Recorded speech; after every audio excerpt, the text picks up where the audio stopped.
नमस्कार दोस्तों, मैं अमित स्वागत करता हूं आपका और आशा करता हूं कि आप हेल्दी होंगे, सुरक्षित होंगे, घर पे बने होंगे, अन्यथा बाहर नहीं निकलेंगे। देखिए, अभी जो भारत में केंद्र की सरकार है, उसमें एक मंत्री हैं नितिन गडकरी। नितिन गडकरी का सीएनबीसी चैनल ने इंटरव्यू किया और उस इंटरव्यू के दौरान उन्होंने बहुत सारी बातें कही, लेकिन मैं दो बातों की ओर आपका ध्यान आकर्षित करना चाहूंगा।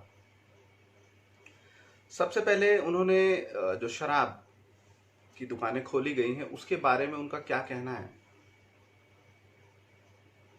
आइए सुनते हैं उन्हीं की जुबानी। हमने लॉकडाउन फेज 3 में ढील तो दी, लेकिन ढील देते वक्त हमने वाइन शॉप को खोलने की इजाज़त दे दी। जिस तरीके से हमने पिछले 24 घंटे में भीड़ देखी वाइन शॉप के आगे, ऐसे में सवाल उठने लगा है क्या सरकार ने गलती की ऐसी ढील दे करके? क्या ये हम कम्युनिटी स्प्रेडिंग को आमंत्रित नहीं कर रहे हैं? देखिए, पहली बात तो ऐसी है कि दारू पीना या नहीं पीना ये विवादग्रस्त विषय है, मैं उसमें नहीं जाना चाहता। पर अगर जब आप मार्केट शुरू करेंगे तो स्वाभाविक रूप से मार्केट में विविध प्रकार की दुकानों में जाने के लिए लोगों की लाइन लगने वाली है। और अगर वो बाकी भी दुकानों में लगेगी तो यहाँ भी लगने वाली है। और इसलिए देख, इधर अगर आप दारू पीने वालों को दारू नहीं मिलेगी और वो इसी प्रकार से रहेंगे तो और लॉ एंड ऑर्डर के लिए अलग प्रॉब्लम खड़े होंगे। वो कहते हैं कि शराब की दुकानें खोलना ज़रूरी है, अगर पीने वालों को दारू नहीं मिली तो कानून व्यवस्था बिगड़ सकती है, कानून व्यवस्था बिगड़ने का खतरा है। मैं गडकरी जी से पूछना चाहूँगा कि लॉकडाउन के दौरान कितनी ऐसी घटनाएं सामने आई जहां पर शराब ना मिलने की वजह से हिंसा हुई। मोदी जी, गडकरी जी, सवाल का जवाब दें। ट्वीट करके मैं आपसे ये पूछ रहा हूं, सवाल का जवाब दें।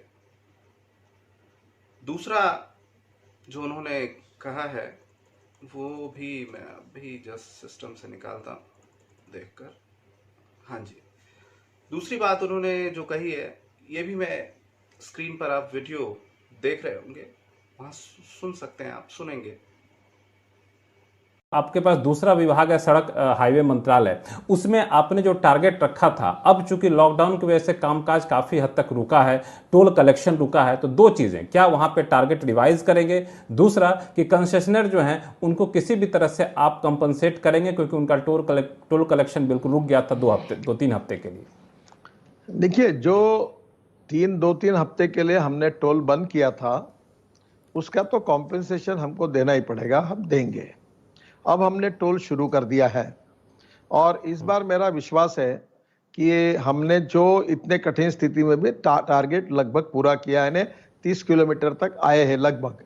अब मेरा विश्वास है कि हमको 40 किलोमीटर का टारगेट हमने रखा था वो हम नहीं पूरा कर सके, पर देश की परिस्थिति को देखते हुए और इंफ्रास्ट्रक्चर के द्वारा water, power, transport, communication, ports, railway, airports, इसके द्वारा बड़े प्रमाण पर इन्वेस्टमेंट लानी होगी और इसी के कारण मार्केट में लिक्विडिटी आएगी।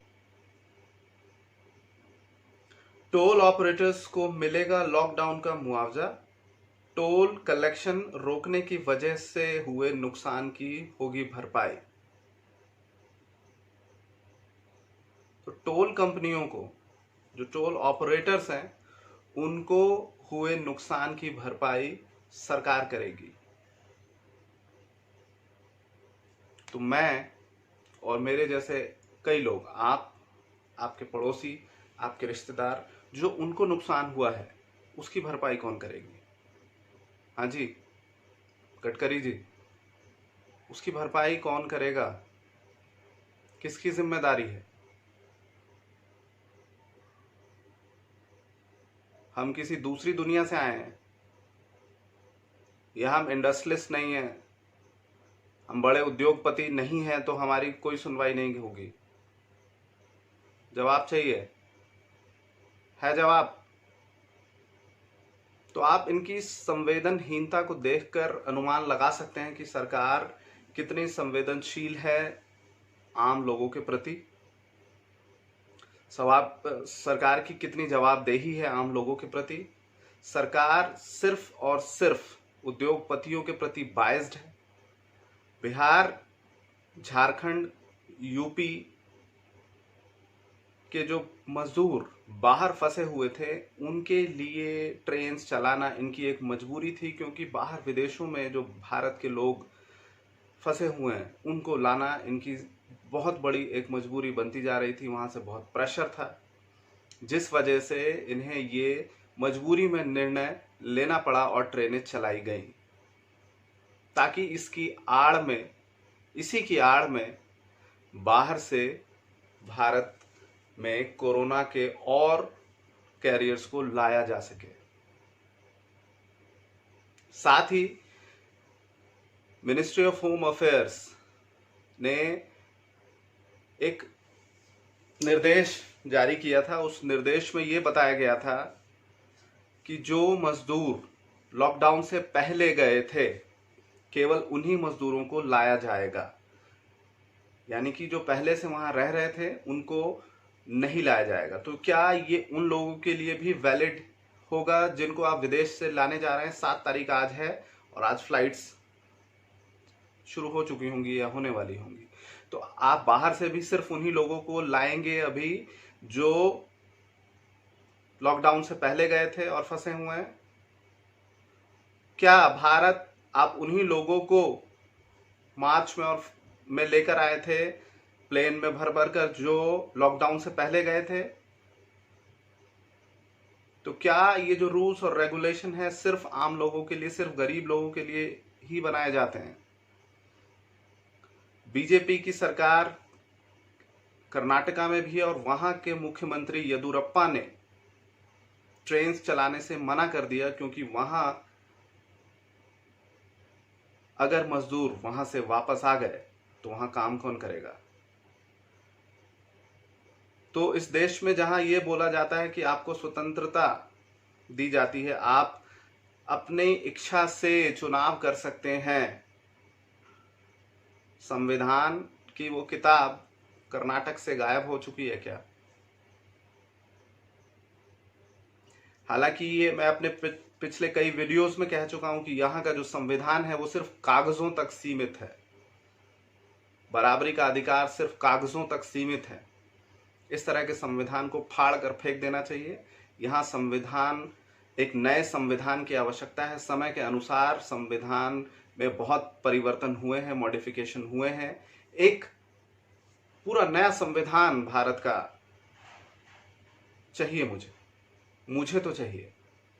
जिन लोगों को और लगता है, आप में से जिन जिन लोगों को लगता है कि एक नए संविधान की आवश्यकता है, वो मुझे कमेंट में बताएं, ताकि हम एकजुट होकर इसके खिलाफ आवाज बुलंद कर सकें।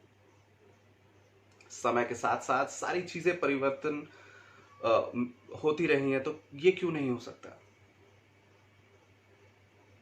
भारत में कानून में सख्त बदलाव की जरूरत है। सदियों पुराना कानून चलता आ रहा है, अंग्रेजों के बनाए कानून, शोषण करने वाले कानून। तो क्या भारत की आम जनता अभी भी शोषित होती रहेगी? क्या सिर्फ अंग्रेज चले गए, रंग बदल गया, वो गोरे थे अब काले अंग्रेज आ गए जिनका शासन चल रहा है? कांग्रेस की सोनिया गांधी, राहुल गांधी और ये प्रियंका, ये इस तरीके से सामने आते हैं जैसे इनकी सरकार कभी रही ही नहीं है। खास तौर पे कांग्रेस के जो सपोर्टर्स हैं, उनका कहना यह होता है कि अगर नेहरू जी ने एम्स नहीं बनवाया होता तो इलाज कहां करा? नेहरू जी ने, इंदिरा गांधी जी ने, राजीव गांधी जी ने इतने एम्स बनवा दिए कि भारत में 11,000 लोगों पर एक डॉक्टर है। हाँ जी, नेहरू जी और गांधी जी। बिहार में 28,000 लोगों पर एक डॉक्टर है, यानी कि एक डॉक्टर 28,000 मरीजों की स्वास्थ्य की जिम्मेदारी लेता है। दिल्ली में 2200 के आसपास है और ये आंकड़े तब हैं जब दिल्ली में बहुत सारे प्राइवेट हॉस्पिटल्स हैं। अगर हम गवर्नमेंट का डेटा देखें तो मुझे लगता है ये संख्या लाखों में पहुंच सकती है। तो इस तरह की गरीबी दूर करना, इस तरह का इंफ्रास्ट्रक्चर डेवलप करना शायद कांग्रेस और बीजेपी जैसी सरकारें ही कर सकती हैं। तो आंखें खोलिए,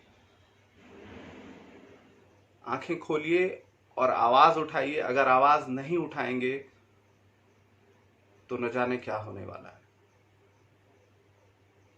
कहने को बहुत कुछ है, बहुत कुछ कहूंगा तो शायद वीडियो घंटों का हो जाएगा। तो आज की वीडियो में इतना ही। आशा करता हूं कि आप अपनी आवाज उठाना शुरू करें, सवाल करना शुरू करें। आज माध्यम बहुत सारे हैं, आप सवाल करना शुरू करिए। जब भारत का प्रत्येक नागरिक सवाल करना शुरू करेगा तो भारत की तस्वीर दावे के साथ कह सकता हूं बदल सकती है। घर पर बने रहें, सुरक्षित रहें। धन्यवाद। जय हिंद,